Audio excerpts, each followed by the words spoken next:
A Jacksonville woman who lost both her grandfathers to dementia-related illnesses is competing in an Ironman today in their honor. Melissa Dorsch has been an athlete all her life, but what motivated her to train and compete in triathlons were her grandfathers. John Eric Dorsch Sr. and Larry Keith Crawford were both decorated Navy veterans who died after battling dementia-related illnesses.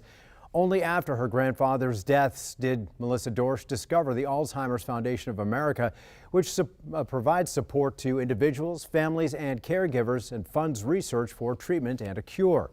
Wanting to support the Alzheimer's Foundation eventually gave her an outlet for her grief. Dorsch is raising money for the foundation at today's competition in Idaho.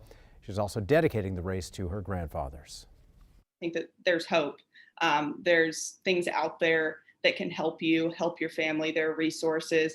And, it's something that I wish people would talk about more. Dementia doesn't have to be the end all be all.